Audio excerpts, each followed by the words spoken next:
Hello friends, तो आज हम लोग बात करने वाले हैं क्लास 10th की अध्याय नंबर 1 यानी वास्तविक संख्या एक्सरसाइज 1.2 के कुछ एग्जाम्पल्स है जो आपको जाननी बहुत ज़रूरी है। अगर मेरा इस चैनल को सब्सक्राइब नहीं किया है तो सब्सक्राइब कर लें और बेल आइकन बटन को दबाना ना भूलें।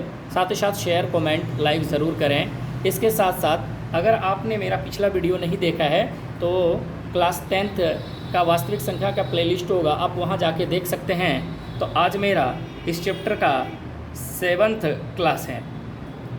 चलिए दोस्तों, तो आज हम बात करने वाले हैं। तो संख्या है, उदाहरण नंबर 5 है। तो संख्या कह रहा है कि 4 पे पावर n पर विचार कीजिए जहां n एक प्राकृतिक संख्या है। जांच कीजिए कि क्या n का कोई ऐसा मान है जिसके लिए जो 4 पे पावर n है वो उसका इकाई अंक बोलिए या फिर अंक शून्य होगा, यानी इकाई अंक क्या होगा, शून्य पर समाप्त होती है। तो ऐसे दोस्तों, ऐसे सवालों को बनाने से पहले कुछ नहीं करनी है, बस थोड़ी सी समझ होनी चाहिए और कुछ नहीं। और वो समझ उम्मीद करते हैं आप लोगों को आ जाएगी अभी इस सवाल के बाद। ऐसे सवाल आपको कैसी सेना में बहुत सारे सवाल मिलेंगे, बट NCERT में आपको 2 सवाल मिलेंगे। एक सवाल ये एग्जाम्पल नंबर 5 है और एक सवाल आपके एक एक्सरसाइज में मिलेगा। चलिए, उम्मीद करते हैं। तो ऐसे सवाल को आपको कुछ करना नहीं है, बस देखिए सवाल कितनी आसानी से। तो आप एक सवाल को आप ऐसे लिख सकते हैं कि मैंने जैसे मान लिया, इसको माना a पे पावर 4 या फिर माना a बराबर 4 पे पावर n। मैंने इस संख्या को a मान लिया और a बराबर 4 पे पावर n मान लिया। तो आप ऐसे सवाल को ज़रा देखिएगा, आप इस सवाल को कैसे लिख सकते हैं, ध्यान से देखिए। अगर इस सवाल को आप लिखना चाहें तो आप ऐसे भी तो लिख सकते हैं, a बराबर 2 इंटू 2 और इस पे लगा सकते हैं आप n। इसका मतलब ये है कि इसी सवाल को आप लिख सकते हैं a बराबर 2 पे पावर 2n। लिख सकते हैं, आराम से लिख सकते हैं, कोई दिक्कत नहीं।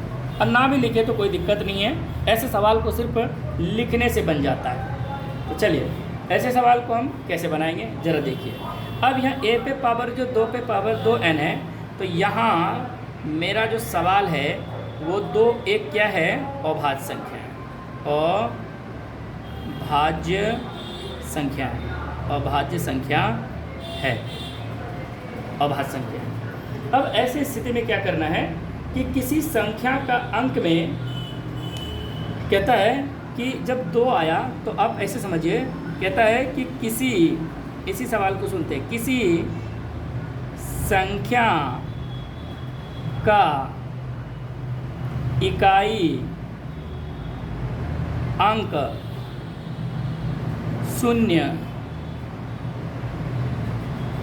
तभी होगा जब उसके अभाज्य गुणनखंड में 2 के साथ 5 हो। क्या हो? 5 हो। यहाँ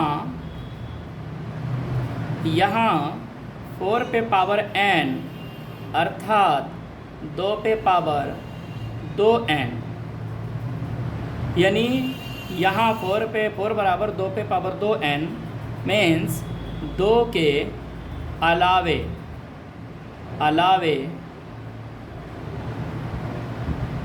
5 होना आवश्यक है, जो यह संभव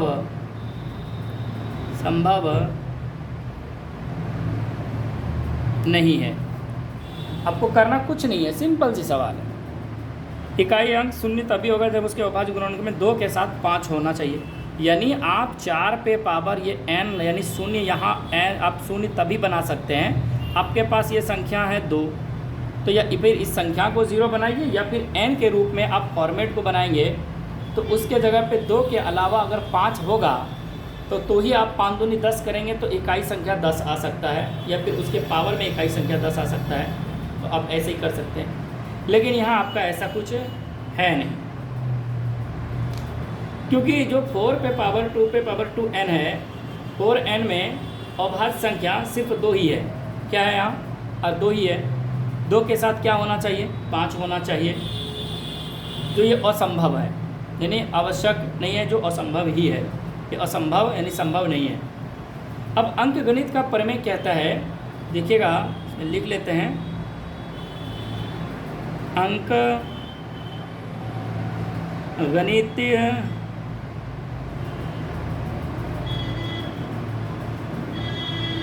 की आधारभूत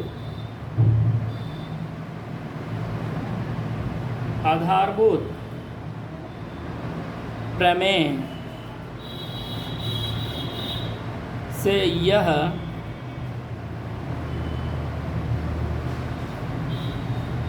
साबित है कि यह अद्वितीय है। अतः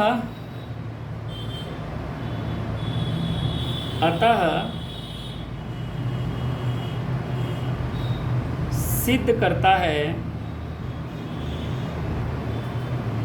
कि अभाज्य गुणनखंड में 2 के अतिरिक्त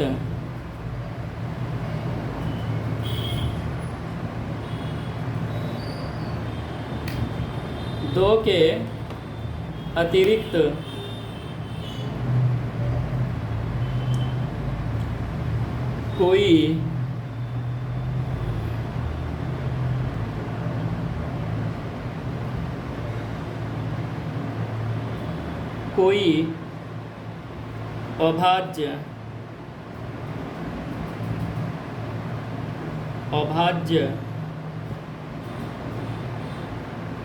गुणनखंड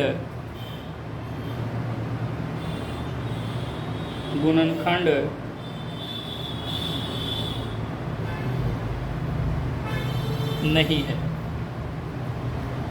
इसलिए हम कह सकते हैं कि 4 पे पावर n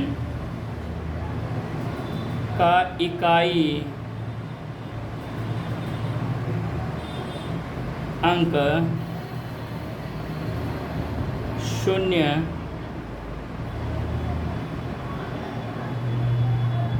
नहीं हो सकता है। या फिर आप कह सकते हैं कि इकाई अंक 0 पर समाप्त नहीं हो सकता है।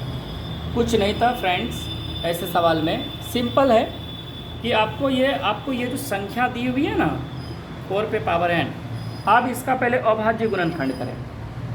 जब आप अभाज्य गुणनखंड करेंगे तो क्या उसमें ये जो संख्या तोड़े आप 4 को, क्या 2 के अतिरिक्त उसमें 5 आया? या कभी आपको लगा ऐसे तोड़ने के बाद लगता है कि 2 के साथ साथ 5 आएगा? आपको ऐसे ही संभव मतलब अंदाज़ा लग गया होगा कि ये 5 नहीं है, क्योंकि 4 को तोड़ेंगे तो आप 2 गुना 2 ही लिख सकते हैं। जैसे मैंने यहाँ लिखा हुआ है 2 गुना 2 2 पे पावर n, a बराबर 2 पे पावर 2n हम लिखे हुए हैं। तो आप यहाँ यह एक अभाज्य संख्या हो गया, और अभाज्य संख्या तो लिखे हम यहाँ 2 एक अभाज्य संख्या है। 2 एक अभाज्य संख्या के अतिरिक्त एक और संख्या आनी चाहिए थी, वो संख्या थी 5 जो अभाज्य भी है, और उन दोनों का मल्टीप्लाई करते तो 10 आ जाता। मैंने कुछ नहीं किया, ऐसे सवाल को सिर्फ लिखा है कि किसी संख्या का इकाई अंक 0 तभी होगा जब उसके अभाज्य गुणनखंड में 2 के साथ 5 हो। यहाँ जैसे 4 पे पावर n लिखा है, यानी 2 पे पावर 2n, 2 के अलावे 5 होना आवश्यक है, जो ये संभव नहीं है। बस सीधी सी बात, सिंपल वे में। अंकगणित के आधारभूत प्रमेय ये कहता है, साबित करता है कि ये अद्वितीय हल है। ठीक है, लेकिन इसका हल नहीं है। अद्वितीय हल का मतलब है इसका कोई हल नहीं है। अतः सिद्ध करता है कि अभाज्य गुणनखंड में 2 के अतिरिक्त कोई भी अभाज्य गुणनखंड नहीं है। 4 पे पावर n का इकाई अंक 0 नहीं हो सकता। काम खत्म। ज़्यादा कुछ नहीं था इस सवाल में। सवाल का आंसर हो गया समाप्त। उम्मीद करते हैं सवाल समझ में आया होगा। आपको कुछ बेसिक सी करना नहीं है। जितने भी इस प्रकार के सवाल आएंगे आपको सिर्फ अभाज्य गुणनखंड के रूप में तोड़ लेना है। 6 आ सकता है, 10 आ सकता है, 10 आ गया तो तब तो अभाज्य मतलब हो ही जाएगा। तो इसके अलावा ऐसे संख्या आपको दिए रहेंगे जो आपका 10 ना आएगा, यानी 10 गुना करने के बाद वो संख्या 10 बनेगा ही नहीं। 6 हो सकता है, आपको 8 हो सकता है, ठीक है, 6 के 8 4 जैसे दिया गया था, उसके बाद 12 भी हो सकता है। इस प्रकार से आपको संख्या दिया रहेगा। उम्मीद करते हैं। चलिए नेक्स्ट एग्जाम्पल की ओर। चलिए फ्रेंड्स, तो मेरा दूसरा नंबर सवाल ये है उदाहरण में कि संख्या 6 और 20 के अभाज्य गुणनखंड विधि से HCF और LCM ज्ञात कीजिए। सबसे पहली बात कि आपको HCF LCM ज्ञात करने से पहले कुछ बातें याद रखनी बहुत ज़रूरी है, जो आने वाले समय में बहुत ही लाभदायक होगा। एक नोट हम लिख रहे हैं, आप भी लिखे मेरे साथ। नोट ये है कि संख्याओं में, यानी जब भी किसी संख्या का अगर अभाज्य गुणनखंड का HCF या LCM कहा जाए, तो जब भी संख्या में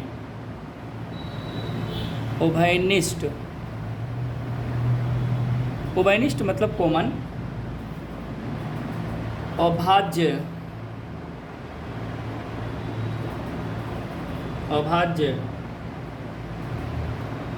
गुणनखंड की सबसे छोटी घात वाली संख्या HCF होगी तथा सबसे बड़ी घात वाली संख्या LCM होगी। मैंने कुछ नहीं लिखा, बस सिंपल सा फंडा है कि जब भी किसी संख्या में उभयनिष्ठ दिखे, जैसे एक सवाल है मेरे पास 6 और 20, ये दो संख्या दिया हुआ है, इनमें कुछ उभयनिष्ठ आएगा, यानी कुछ कॉमन्स आएंगे। तो उनमें जो कॉमन आने के बाद उसको जब अभाज्य गुणनखंड में सजाएंगे संख्या के रूप में, तो उसमें आपको दोनों संख्या में देखना है कि क्या सेम संख्या मिल रहा है, यानी कॉमन है। अगर कॉमन है तो उनमें पावर देखेंगे, दोनों का कॉमन वाले पार्ट्स में आप पावर देखेंगे, और पावर देखने के बाद आप जब दोनों में पावर जो सबसे छोटा होगा, यानी कॉमन पार्ट्स वाले में जो पावर छोटा होगा वो HCF में आएगा, और जिसका दोनों मिले कॉमन भाग में से पावर सबसे बड़ा होगा वो LCM में चला जाएगा। सेम सवाल, उम्मीद करते समझ में आएगा। चलिए सवाल को देखते हैं। तो ऐसे सवाल को हल करने से पहले आप अभाज्य गुणनखंड निकालिए सवाल को, तो सॉल्यूशन कर लेते हैं। जब आप सॉल्यूशन करेंगे तो ऐसे सवाल में एक सवाल संख्या है 6 और एक संख्या है 20, तो आप इसका अभाज्य गुणनखंड करेंगे तो 2 तिया 6 और ये 2 से 10, 2 से 5। चाहें तो आप डायरेक्ट कर सकते हैं, संख्या 6 बराबर 2 गुना 3 और दूसरी संख्या 20 बराबर 2 गुना 5। आप यहाँ लिख सकते हैं संख्या, यहाँ भी लिख सकते हैं संख्या। तो चलिए ऐसे सवाल को करना कुछ नहीं है। अब इसी का एक और फॉर्मेट आगे लिखें, 2 गुना 3, और इसी को अब जब आगे लिखेंगे तो ये आपका होगा 2 पे पावर 2 गुना 5, 2 पे पावर 2 गुना 5। तो आपको ऐसे सवाल में उभयनिष्ठ ढूंढना है। उभयनिष्ठ मतलब देखिए तो ये वाला पार्ट्स में दोनों में कॉमन है, यानी 6 में भी 2 है और 20 में भी 2 है। जब आपको HCF कहा जाए, क्या कहा जाए, HCF कहा जाए, तो HCF के लिए आपको क्या करना है, पहली बात कॉमन ढूंढना है दोनों में। तो मेरा कॉमन आ गया 2 2 दोनों में है, और 2 में जब कॉमन आ गया तो 2 में छोटा वाला पावर लेना है। तो अगर इस 2 में छोटा पावर लेंगे तो सिर्फ 2 है, क्योंकि 2 पे पावर 1 है, तो आपका कॉमन पार्ट हो गया 1। अगर वही LCM की बात करें, LCM की बात करें, तो जब LCM की बात करेंगे तो मैंने क्या बोला था कि जो कॉमन पार्ट्स होगा उसी में बड़ी घात होगी। तो बड़ी घात 2 तो छोटी हो गई, लेकिन 2 दोनों में है, लेकिन 2 पे बड़ी घात 2 पे पावर 2 है। इसके अलावे और कुछ कॉमन है क्या? जब कॉमन ना हो तो HCF वाले को छोड़ देंगे, बाकी LCM को सबको लिख लेंगे। तो इस 2 कॉमन वाले पार्ट्स के अलावा बच गया आपका 3 और बच गया 5। तो आप इसे हल करेंगे तो आपका ये आंसर देगा 2 दूनी 4 गुना 3 गुना 5, यानी LCM हो जाएगा 5 चौक 20 और 20 तिया 60।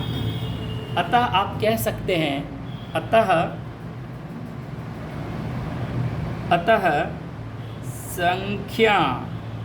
संख्या 6 और 20 का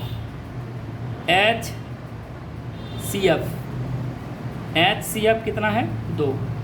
HCF कितना है, 2, तथा संख्या 6 और 20 का LCM है, कितना आया आपके पास, 60। ये आपका आंसर। उम्मीद करते हैं ये सवाल आपको समझ में आया होगा। नेक्स्ट एग्जाम्पल्स हैं, देखते हैं आगे की ओर। अच्छा, एक सवाल, एक चीज़ और है इसमें, अगर इसका एक जांच भी आता है। अब प्रश्न में अगर सवाल में कभी पूछे, ये आपका ऐसे आंसर हो गया, अगर सवाल में पूछे कि जांच करिए इसको कि क्या ये संख्या समान है, यानी क्या ये HCF गुना LCM जो है और ये जो आपका 2 संख्या है, क्या उसका मान समान है। जांच अगर कभी पूछ दे तो जांच में लिखना कुछ नहीं है, जांच बराबर लिख के, अब जांच में आपको एक चीज़ याद रखनी है। मैंने जब नोट्स पढ़ाया था तो मैंने वहाँ लिखाई थी कि पहली संख्या गुना दूसरी संख्या बराबर होता है LCM गुना HCF। याद होगा, देखिएगा कभी मैंने पढ़ाया था। तो अगर मैं पहली संख्या यहाँ बात कर लूँ तो पहली संख्या मैं इन दोनों में किसी को मान सकता हूँ, हो सकता है A पहली संख्या हो, 20 दूसरी, कोई दिक्कत नहीं है। मैंने पहली संख्या 6 को माना गुना दूसरी संख्या मेरी जो है वो मैंने 20 को माना और आगे की ओर चला। तो LCM देखिए मेरा क्या आया, LCM मेरा आया 60 गुना HCF आपके पास कितना है, 2। अब इन दोनों को आप मल्टीप्लाई करें तो 6 दूनी 12 यानी 120। क्या इस वाला पार्ट बराबर है, 6 दूनी 12 120। जब आपका दोनों पार्ट्स समान आ जाए तो इसका मतलब है आपका सवाल सही हुआ, कोई दिक्कत नहीं है। उम्मीद करते हैं ये सवाल आपको समझ में आया होगा। Thank you. आगे की ओर चलते हैं। अगला सवाल है एग्जाम्पल नंबर 7। सवाल ये है 7 नंबर, अभाज्य गुणनखंड विधि द्वारा संख्या दिया हुआ है 2, एक 96 है और 404 का HCF ज्ञात कीजिए। फिर कहा गया है सवाल में इसका LCM भी ज्ञात कीजिए। आपको घबराने की ज़रूरत एक ज़रा भी नहीं है, ज़रा ध्यान से देखिए। चाहें तो आप इसको उसी तरह बना सकते हैं या फिर इसका एक और फॉर्मेट होता है LCM HCF। यानी यहाँ देखिए, कल अभी पढ़ाया था मैंने इससे पिछले वाला वीडियो में कि पहली संख्या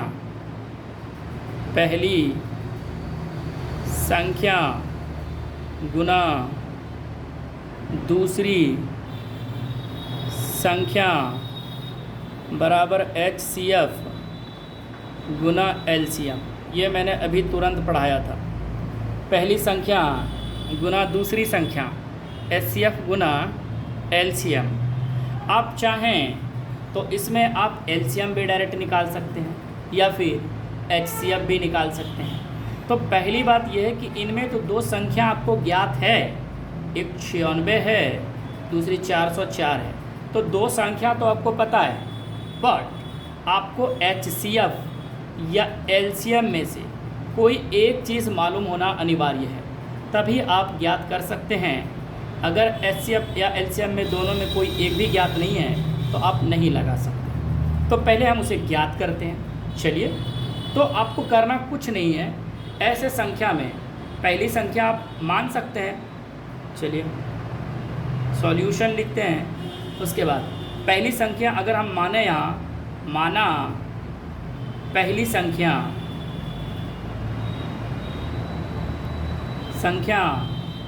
बराबर 96 तथा दूसरी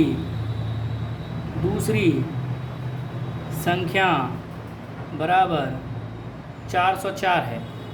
तो हम यहाँ क्या कहने बोला गया है कि अभाज्य गुणनखंड विधि द्वारा। तो अगर इस सवाल का मैं अभाज्य गुणनखंड करूँ 96 का और 404 का, तो चलिए कर लेता हूँ। मैं अगर 2 से करूँ, किससे करूँ? 2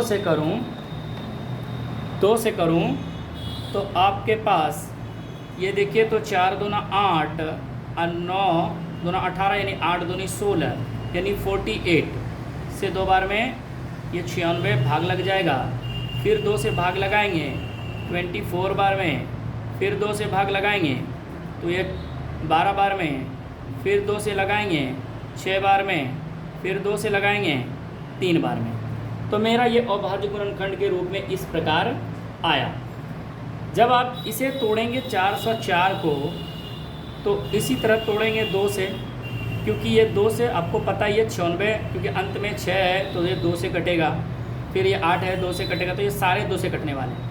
यहाँ भी विभाज्यता का नियम मैंने पढ़ा दिया है आपको। ये देखिए, ये एक संख्या 4 है, अगर इसको 2 से कटाना है तो ये 202 आ जाएगा। फिर ये अंत में 2 आया तो ये फिर 2 से कट जाएगा 101 बार।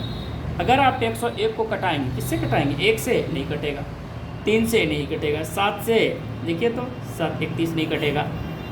तो कहने का मतलब अभाज्य गुणनखंड विधि आपको समझना जरूरी है। अगर नहीं आता है तो मैं आपको एक वीडियो बनाऊंगा या फिर अगले नेक्स्ट वीडियो में बताऊंगा, या नेक्स्ट क्लास में भी बता सकते हैं या अभी बता देंगे। चलिए, तो अभाज्य गुणनखंड विधि समझना है पहले, और मैंने बताया भी था अभाज्य गुणनखंड थ्योरी में। तो अब देखिए कि यहाँ कुछ करना नहीं है, पहले एक संख्या लिख लेनी है। जो संख्या है आपका वो है 96। आप इसको पहले फॉर्मेट में सजाइए, 2 गुना 2 गुना 2 गुना 2 गुना, देखिए तो 5 बार है क्या? 5 बार है, गुना 3 1 बार। अब इसी संख्या, एक संख्या और आपके पास दिया हुआ है, और वो संख्या है 404। वो संख्या है 404। जब इसको आप सजाएंगे 2 गुना 101, तो आप इसका शॉर्ट फॉर्मेट कैसे लिख सकते हैं? तो शॉर्ट फॉर्मेट लिखेंगे 2 पे पावर 5, क्योंकि 2 कितने बार आया है? तो 2 5 बार आया है, 5 और 3 1 बार आया है। सेम चीज़ अब इस संख्या को लिखेंगे तो 2 2 बार आया है और 101 1 बार आया है। अब सवाल में बात ये उठती है कि क्या ये HCF या LCM पता होनी चाहिए? सवाल में पूछा गया है कि HCF भी ज्ञात होनी चाहिए, LCM भी ज्ञात होनी चाहिए। तो कहने का मतलब ये है कि आखिर HCF और LCM निकालेंगे, तो कहने का मतलब है कि पहले तो हमको HCF चाहिए या फिर LCM चाहिए। अगर हम इससे LCM निकाल लें या HCF निकाल लें तो HCF का पुट कर देंगे यहाँ वैल्यू, तो LCM में आ जाएगा। और नहीं अगर इससे निकालना है तो डायरेक्टली आप HCF LCM ऐसे निकाल सकते हैं जैसे मैंने बताया था। आप चाहें तो ऐसे भी निकाल सकते हैं, कोई दिक्कत नहीं है। तो बाद में LCM पूछा है तो पहले हम HCF निकाल लेते हैं। तो HCF के लिए देखिए, इन दोनों संख्या का HCF बराबर आप लिख सकते हैं, ये दोनों वाला पार्ट्स देखिए, जिसमें इन दोनों में क्या कॉमन है? दोनों में 2 है, दोनों में 2 कॉमन है, इसके अलावा कुछ भी कॉमन नहीं है। 3 उसमें है, इसमें 101, तो 2 कॉमन तो है, वो LCM में चल जाएगा और वो LCM में चल जाएगा। दोनों में तो 2 है, एलसीएम क्या कहता है कि पावर बड़ा हो, और एचसीएफ क्या कहता है, पावर छोटा वाला हो। तो दोनों में दो दो कॉमन है, लेकिन 2 पे पावर जो 2 है वो छोटा है, इसलिए एचसीएफ में, और 2 पे पावर 5 जो है वो बड़ा है, वो एलसीएम। इसके अलावा एलसीएम कहता है कि जो चीज़ कॉमन ना भी हो वो सारे एलसीएम में आ जाएंगे, इन सब अपने ओर रख लेगा। तो आपका यहाँ एक चीज़ बना कि जो एचसीएफ आया आपका 2 दूनी 4 आया, और एलसीएम जो आया आपका हल करने के बाद ज़रा करें तो अगर एक बार इसको और हल करें तो 2 को 5 बार पढ़ेंगे आप, ज़रा पढ़िए 2 को 5 बार, तो 2 दूनी 4, 4 दूनी 8, 8 दूनी 16, 16 दूनी 32, यानी 2 को जब आप 5 बार पढ़ेंगे तो आपके पास आ जाएगा 32, गुना 101 को 3 से करिए तो ये हो जाएगा 303। अब इसको आप लिखिए, जब आप इसको लिखेंगे 303 को 32 से गुना करेंगे तो आपका फाइनली आंसर क्या आएगा, ज़रा देखते हैं। तो फाइनली आपका आंसर आ जाएगा 3 दूना 6, यानी 96 आता है। शायद गुना कर लेते हैं, चलिए मैं शॉर्टकट में इस शॉर्ट में गुना करता हूँ। 303 गुना 32, आप डायरेक्ट गुना कर लीजिए, ऐसे भी कर लेते हैं। 3 दूनी 6, ये 0 हो गया, 3 दूनी 6, उसके बाद 3 तिया 9, फिर ये 0 हो गया, 3 तिया 9, यानी आपका हो गया ये 6, फिर 9, फिर 6, फिर 9। तो ये आपका एलसीएम हो गया, और ये ऐसे। अच्छा, दूसरा मेथड इसी में आप लगा सकते हैं इस तरह से कि ये जो पहली संख्या है, पहली संख्या आप 96 लिख सकते हैं। दूसरी संख्या कितना है, तो 404 है। आकर आपको यहाँ एचसीएफ ज्ञात हो गया, तो जैसे एचसीएफ ज्ञात हो गया 4, तो एलसीएम निकल जाएगा मेरा एलसीएम। आप इसे 4 से कटा सकते हैं, कोई दिक्कत नहीं है। 4 से कटाएंगे ये हो जाएगा 96, और ये कटाएंगे तो 101 बराबर हो जाएगा एलसीएम। जब आप इसको गुना करेंगे 96 0 96, यानी 96 आ जाएगा एलसीएम। इसी में एचसीएफ ज्ञात करना हो, अगर इसी संख्या का एचसीएफ ज्ञात करना हो, अब एचसीएफ तो पहली संख्या फिर लिखेंगे, पहली संख्या गुना दूसरी संख्या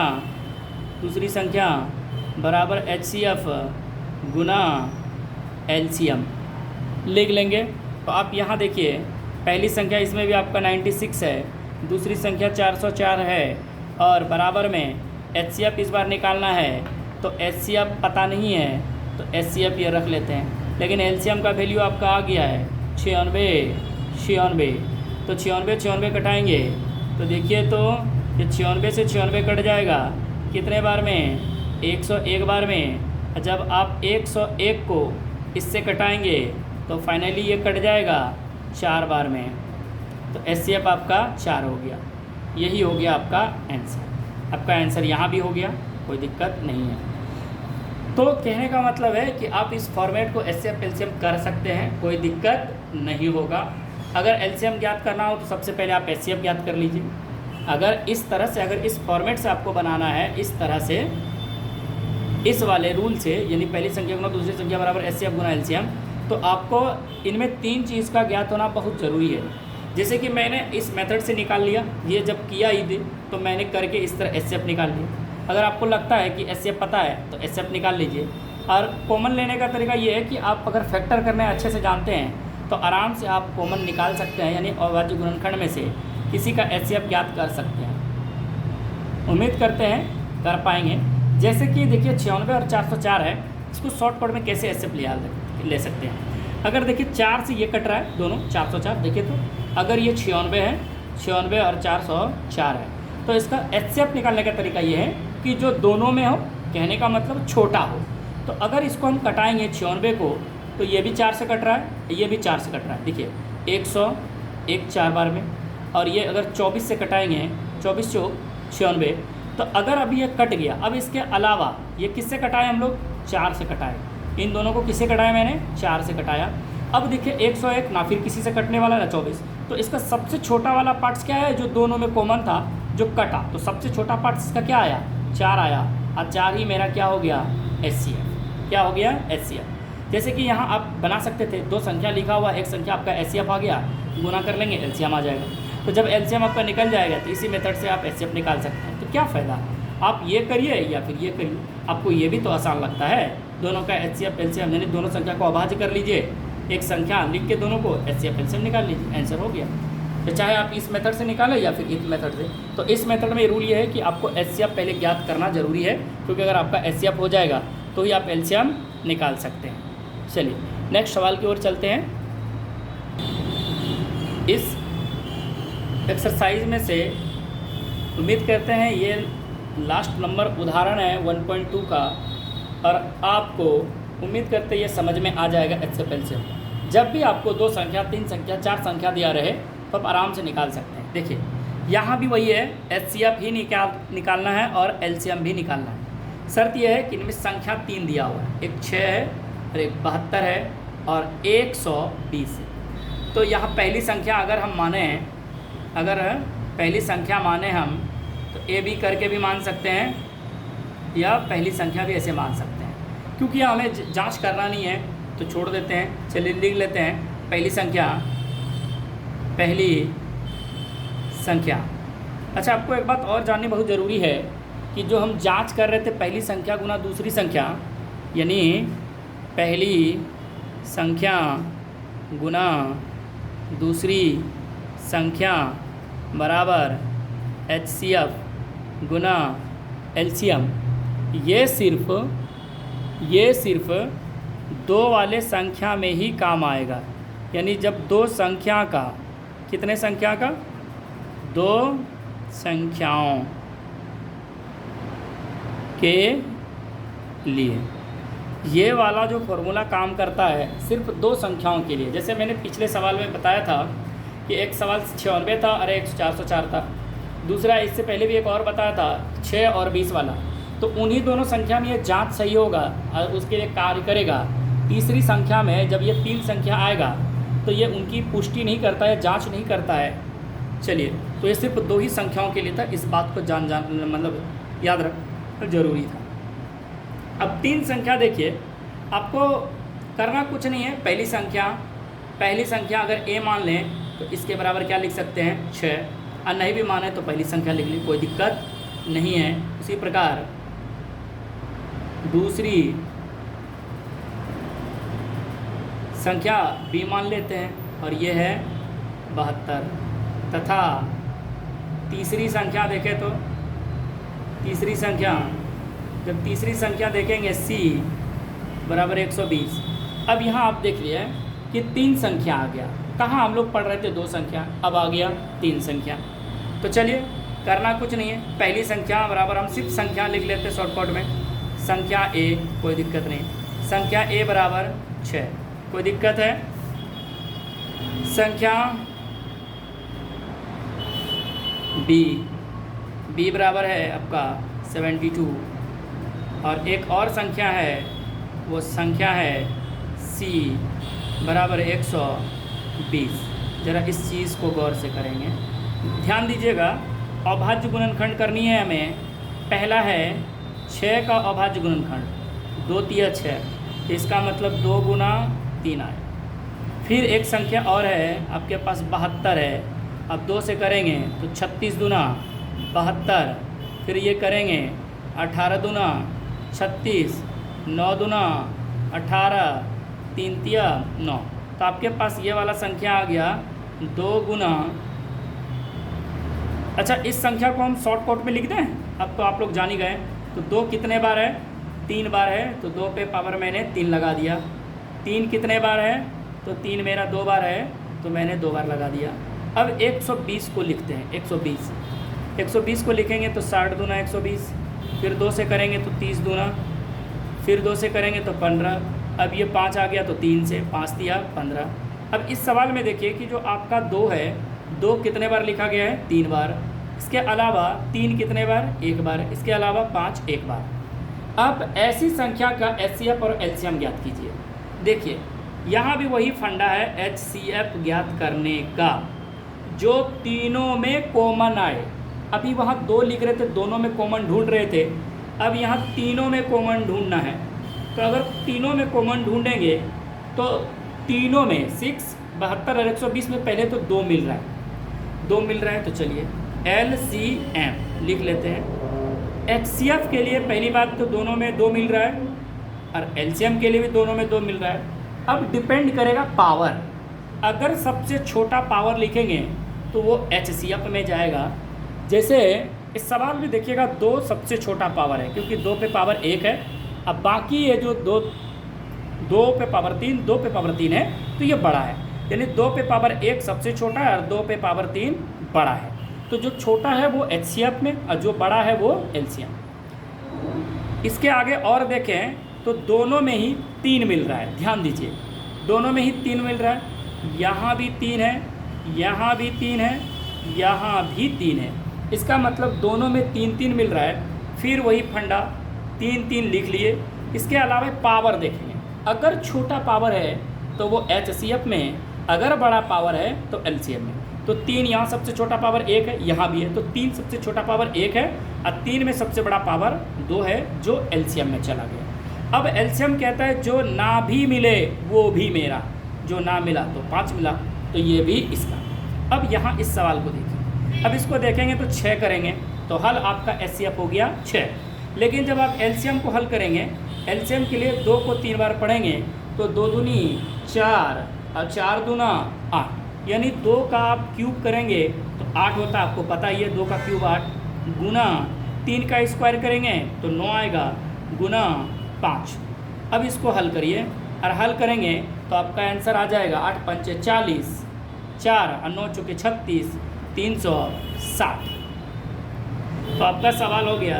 अतः हम लिख सकते हैं संख्या, अतः संख्या 6, 72 और 120 का HCF कितना आ गया 6। फिर यही लिख सकते हैं तथा संख्या 6, 72, 120 का LCM बराबर मेरा आ गया 360। ये आपका हो गया आंसर। उम्मीद करते हैं ये एक्सरसाइज आपको समझ में आई होगी। ये एग्ज़ाम्पल था, सॉरी एक्सरसाइज नहीं था बल्कि ये एग्ज़ाम्पल था। अब चलिए, आप लोगों को लग रहा है बहुत बच्चे को सर ये अभाज्य गुणनखंड हो क्या रहा है, ये अभाज्य गुणनखंड। याद करिए मैंने थ्योरी पढ़ाया था, अब यहाँ से ये एग्जाम्पल्स आपका ख़त्म हो गया। अब थोड़ा सा हम अभाज्य गुणनखंड के बारे में बात करते हैं। अभाज्य गुणनखंड का मैंने गुणनखंड बताया, अभाज्य गुणनखंडों का शून्यंकों का योग बताया था, अभाज्य गुणनखंडों की संख्या बताया था, योग बताया था, शून्यंकों का योग बताया था, और अभाज्य गुणनखंडों की संख्या यानी अभाज्य गुणनखंड भी बताया था मैंने। याद करिए थ्योरी नंबर, क्लास नंबर हमको लगता है 3 होगा। तीसरी क्लास में मैंने बताया था, जब आप नहीं देखे पिछला वीडियो तो देख लें। और जिसको अगर प्रॉब्लम होता है विभाज्यता के नियम में, तो वो विभाज्यता का नियम आसानी से पहले सीखें। उम्मीद करते हैं समझ में आएगा थोड़ा सा। चलिए, अभाज्य गुणनखंड, अभाज्य गुणनखंड। अब एक बात समझिए, अभाज्य गुणनखंड का मतलब है अभाज्य संख्या, अभाज्य संख्या। और गुणनखंड का मतलब है गुणा के फॉर्मेट में, गुणा के फॉर्मेट में, यानी गुणा के रूप में लिख सकते हैं। अब गुणा के रूप में क्या, पावर, गुणा के रूप में पावर होना चाहिए। जैसे मैंने एक संख्या लिखा, ध्यान दीजिए, अभी मैं पढ़ाऊँगा एक्सरसाइज में, तो ध्यान दीजिए मैंने एक संख्या लिखा, देखिए तो 20, मैंने एक संख्या लिखा 20 और मैं कहता हूँ कि इस 20 का अभाज्य गुणनखंड करिए। और एक संख्या लिखा मैंने 150, इसका अभाज्य गुणनखंड करें। ठीक है, फिर लिख लेता हूँ मैं 300 भी लिख लेता हूँ, इसका भी अभाज्य गुणनखंड करें। सर आप तो बड़ा इजी लिख रहे हैं। चलिए ठीक है, मैं इजी काहे लिखूँ, तो मैं 156 ले लेता हूँ। सर इसमें तो 0 नहीं है। आपको करना कुछ नहीं है, आपके एग्जाम हॉल में जो भी आएंगे छोटे आएंगे, लेकिन आपको अभाज्य गुणनखंड करने का तरीका यह है कि आपको कटाने का नियम आना चाहिए। यानी कटाने के लिए आपको नियम आना चाहिए, यानी विभाज्यता का अगर नियम आपको मालूम है तो अभाज्य संख्या का गुणनखंड आप कर सकते हैं आसानी से। अगर नहीं है तो पहले विभाज्यता का नियम आराम से सीखिए, आराम से जब सीख जाएंगे तो आपको फिर यही आसान लगने लगेगा। पहले मैंने इस 20 को देखना है, फिर इसको देखना है, फिर इसको देखना है। चलिए, अगर 20 की बात करें तो एक बात बताइए, तोड़ेंगे आप यानी भाग लगाएंगे किससे? तो पहले बोलेंगे सर 0 है तो ये 2 से कट जाएगा, क्योंकि अंतिम संख्या 0 दिख रहा है तो सर ये 2 से कट जाएगा। कितने बार में कट जाएगा? 10 बार में। ये तो हलवा है सर, हलवा। आप ऐसे ही बोलेंगे सर 10 दूना 20 हो गया। नेक्स्ट, जैसे ही आप ये 10 को तोड़ेंगे तो जैसे हम 2 से तोड़ेंगे फिर बोलिएगा सर ये 0 है, ये तो ईजी है सर, का है 5 दूनी 10 हो गया सर। तो हम लिख लेते हैं 20 बराबर 2 गुना 2 गुना 5। और इसी को शॉर्टकट में लिखने का तरीका है कि 2 कितने बार आया है? 2 बार। 5 कितने बार आया है? 1 बार। तो ये जो आप संख्या लिखे 20 बराबर इतना, ये जो संख्या लिखे यही अभाज्य गुणनखंड होता है। ठीक है, चलिए 3 से देखते हैं। सर 300 ईजी है, बड़ा ईजी है। तो ईजी है तो करते हैं ईजी, 2 से करेंगे सर, 0 है अंत में तो 150 दूना 300। आज सिंपल सी बात है, इतना एडवांस ज़्यादा बनने की ज़रूरत नहीं है, जब न्यू है सीख रहे हैं। तो 0 है तो मतलब 2 से कटेगा तो 2 1 कम, 3 में अगर भाग लगाएंगे तो 2 1 कम 2, फिर ये 1 बच गया और 10 हो गया। अब 0 10 तो 5 दूनी 10। फिर आप देखिए तो 2 से करेंगे सर 0 है और 150 का 2 से भाग लगाएंगे तो 75 होगा। सही बात है सर 75। लेकिन आप ऐसे नहीं करेंगे, जब ये सब जान रहे हैं तो आसानी हो रहा है अभी, बट कुछ संख्या ऐसे आएंगे जो कटेगा ही नहीं इस तरह। चलिए, फिर 2 से तो अब ना कटेगा सर। अब दिमाग लगाइए सर, अगर ये 75 है और 2 से अगर आप कटाना चाहें, क्या कहीं कटेगा? नहीं कटेगा सर। तब 2 से जब ना कटे कोई संख्या तो अब विभाज्यता का नियम 3 लगाइए। इसका लगाइए, 3 लगाइए, 3 से कटाइए संख्या। देखिए, अगर उस तरह 3 का विभाज्यता का नियम कहता है जोड़िए, 7 5 12, 3 से कट रहा है। और 3 यानी अंतिम संख्या भी देखिए 5 में, यानी 3 का में 3 के टेबल में 5 है। 3 5 15, यानी 3 के टेबल में 5 है, तो इसका मतलब ये 3 से कट रहा है। और आप लोग को तो पता ही है 25 3 75, बड़ा आसान। फिर है 25, तो सर 25 फिर 3 से कटेगा क्या? तो देख लीजिए 25, अगर 3 के टेबल में 25 है तो कटा दीजिए, अन्ना है तो किससे कटेगा भैया? 5 से। अब काम क्या करना है इसको, अब इस 300 को बराबर में लिखना है। अब शॉर्ट कट लिखे डायरेक्ट, उतना ज़्यादा झमेला करने की ज़रूरत नहीं है। 2 देखिए, 2 आपके पास कितने बार आया है? 2 बार, तो 2 बार। गुना का चिन्ह दीजिए। 3 देखिए कितने बार? 1 बार। 5 कितने बार? 1 बार। हो गया अभाज्य गुणनखंड।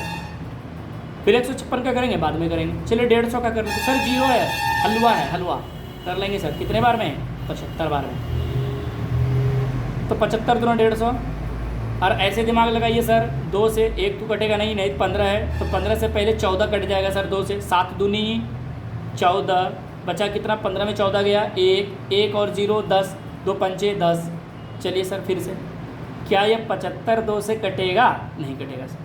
चलिए, जब 2 से नहीं कटेगा तो आप इसे 3 से कटाइए। तो अभी मैंने तुरंत कटाया है, 25 3 75, फिर ये 25 से लिखेंगे 5 25। तो आप यहाँ आप लिख सकते हैं ऐसे सवाल को 150 बराबर। फिर स्मार्ट तरीका अपनाइए। 2 कितने बार? 1 बार। 3 कितने बार? 1 बार। 5 कितने बार? 2 बार। ये होगा स्मार्ट तरीका। ठीक है,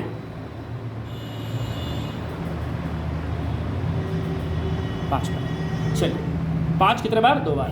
अब 156 है सर, जरा इसमें थोड़ी सर इसमें 0 नहीं है, तब सर अब यहाँ से दिमाग लगाइए कि अंत में 6 है। विभाज्यता का नियम बाबू आराम से जाके क्लास में देखिए और सीखने के बाद आप आराम से ट्रायल कीजिए।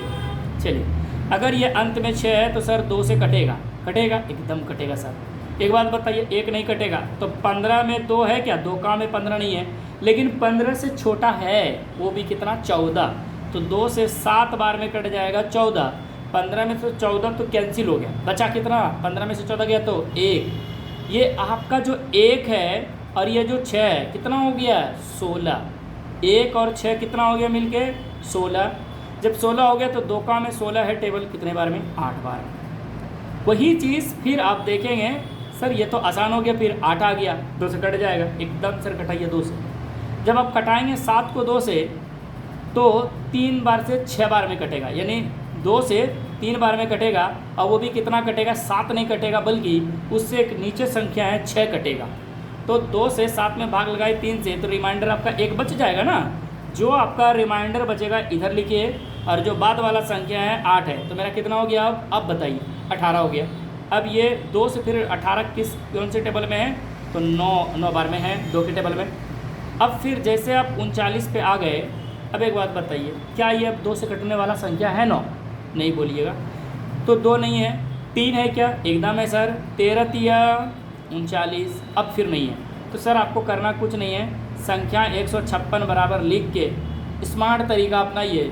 2 को 2 बार लिखिए, गुना 3 को 1 बार लिखिए, और 13 को 1 बार लिखिए। ये हो गया आपका अभाज्य गुणनखंड। उम्मीद करते हैं नेक्स्ट क्लास में आपको और आसानी से समझ में आएगा। ये अभाज्य गुणनखंड का वीडियो था। चलिए, उम्मीद करते हैं आपको ये समझ में आया होगा। आप लोग मेरे इस चैनल को सब्सक्राइब करें और शेयर करें, लाइक करें, कमेंट करें। और इस वीडियो से अगर आपको संतुष्टि ना हो रही है तो आप हमें कमेंट करके बताएं, या फिर इस वीडियो में कोई प्रॉब्लम हुआ आपको समझने में तो हमें भी बताएं। मिलते हैं नेक्स्ट वीडियो में। आज के लिए थैंक यू।